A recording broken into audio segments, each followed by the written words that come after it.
Hey guys, welcome back to another video. Today I wanted to talk about the Telematics Control Unit that Ford builds into all of their vehicles since 2019. At least a portion of that function is designed to give network access from your engine and parts of your vehicle out to Ford. You can access some of that through the Ford Pass app, but my biggest issue is that's kind of an expensive piece of equipment to install, and it kind of makes you wonder what they're doing with that data. Because when we got our motorhome, I never received anything that said, hey, you have access to the Ford Pass, you're going to want to activate this. There was no big shining beacon. So I imagine I'm not alone in that. There are a lot of folks that know that you can unlock and lock your doors, you can find the location of your vehicle, but what else? The interesting thing is it's not an opt-in service, it is an opt-out service. So you can manually select to go through the menu on this system and disable location sharing and analytics. But working with computers, understanding a lot of facets of privacy issues is that even if a developer, in this case Ford, says that you can disable a function,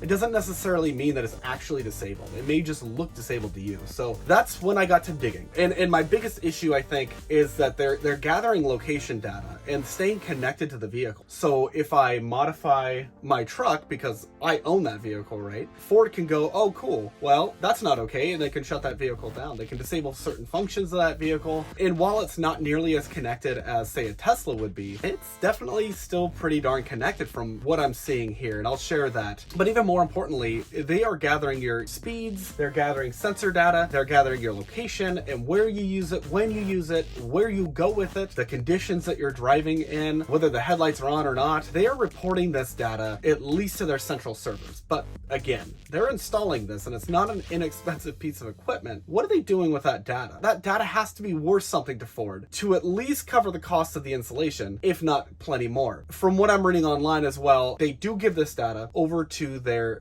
partners, and you can read that on their privacy page. They give it to their third-party partners and the government for any and all uses that they deem fit. They are not specific, but I can quite well imagine that one of their partners is going to be insurance companies. So, for example, I don't want our rates to go up just because we use it more than anybody else. That's not okay, because frankly, that's none of their business. I'm one of those people where I'm not going to make tech companies and auto manufacturers, I'm not going to make their lives any easier trying to gather even more data. This system of my car having a modem built in that I didn't even know about, nor did I consent to enabling, that's even more concerning to me. But let me show you a little bit about what I found. So I called my buddy Mike up and said, hey, you're pretty good at research. I'm having a tough time finding the TCU. I had unplugged the fuse for the TCU, but it was still reporting back to Ford, and I can lock and unlock my doors from the Ford Pass app. Clearly it disabled some function. I wasn't able to see the location any longer, but it's continuing to report back, and I didn't really like that. I'm calling around to Ford dealerships. Some of these service advisors had never even heard of the TCU. Others had say, oh yeah, I heard about it, but I've never seen it on the Econoline, and I couldn't get a straight answer on the location.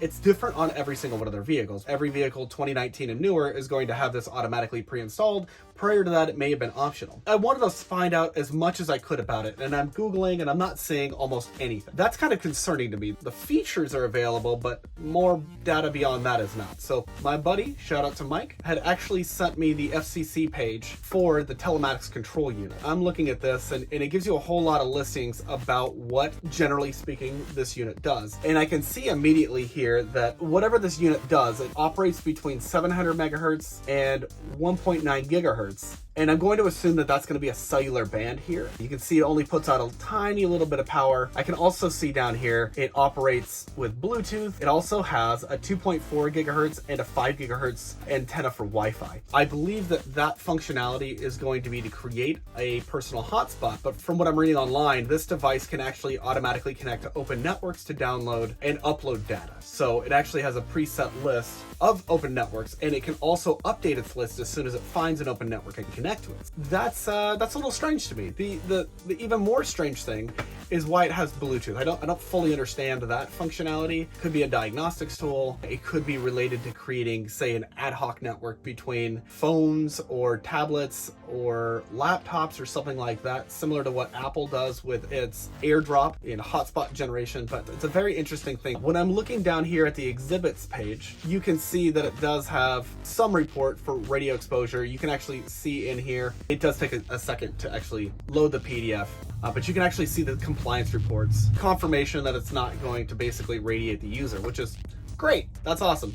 One thing that I did find interesting is there are internal photos, external photos, and even a confidentiality letter. So if I click on each of those, in order to find something, you probably want to know what it looks like. But I couldn't find any photos of this device online at all. And I had searched eBay, Google. If it has Wi-Fi and Bluetooth, it's probably going to have multiple MAC addresses. And if it has cellular, it's going to have an IMEI. And an IMEI is something that cannot change. It is usually going to be printed somewhere on a sticker on the outside of that device. As I'm looking in here, I can see that one side is silver and one side is black. And just like I said, it does have an IMEI. It does have a part number on there, but it also has multiple part numbers. I'm not going to trust that, but I know that if I see an IMEI on something, it's definitely a cellular enabled device. I do see some connectors. I see a big connector on here and then multiple small connectors. And then I see the FCC confidentiality request. They have a permanent request to block the diagrams. They have a short-term request to block external photos, which I find strange.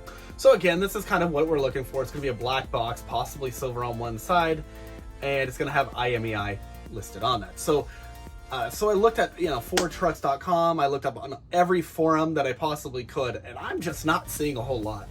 You can see that I'm definitely not the only person concerned about this by far. There's a lot of other folks that seem to express concern. This person actually found theirs clipped into the back seat, which is an interesting location. We don't actually have a back seat, though I did check underneath our seats. And I checked all around the engine bay, and you can tell by looking at this unit that this is definitely something that they don't want to be in the engine bay. It does need to be secured from water and such. That kind of tells me that there's a very limited area where it can be. So I searched any area with a flashlight that I could see. I pulled out the glove compartment. I'm not seeing much. I go ahead and pop off the face of the dash, and it's just a couple of clips. I'm checking out in there, and I'm sort of trying to bend around and using my phone to actually act as a bit of a scope, using the flashlight and the video camera. And so you'll see that this video is just not very good, but this is kind of what we were working with, and this is just, real life. So I have Emma kind of holding it out a little bit because we don't want to unclip all of the connections that are in the dash, but I see something that might be resembling the modem, and I'm trying to get to it from the top, and scraping the heck out of my wrists, and it's not getting anywhere. So I tried to access it from underneath. I pop off the cover, get up there. I cannot quite reach it, but I can see better. And then it occurred to me that there's a doghouse that I can remove. So I pull off the cover for the doghouse, and then I reach up there and I can finally grab it. And I can actually see where I could potentially, I believe it's a couple Torx bits, but I could get those up there, remove this whole module, but I can also feel and see the antennas. I believe there's 3 big antennas, 2 for Wi-Fi and probably 1 for cellular service. Without pulling the whole thing apart and potentially breaking something, I just cannot disconnect those. I don't know how those are in there, but I can find the harness that is actually powering this unit. I went ahead, popped that out finally, tucked that up, and then checked the FordPass app, complete disconnection. When I ran through the menu in the dash, it just had everything strike through, would not enable that system at all, which is really a lot more reassuring.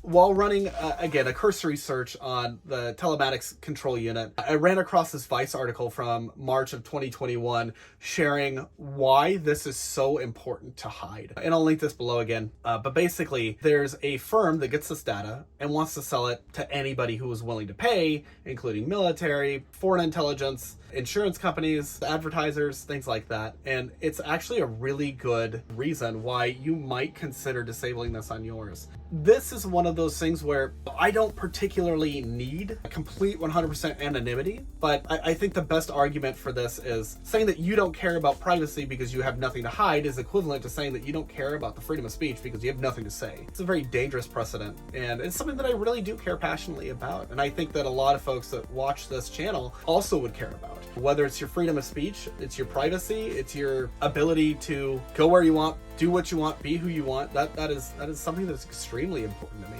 particularly because this device is attached to not only the truck, but it's, our house. I feel a lot better, knowing not only where it is and that it's disabled, but being able to share this with others so that they might feel a little bit better as well. So I hope this was helpful. I hope you leave a like, comment, and subscribe, and we'll see you in the next one.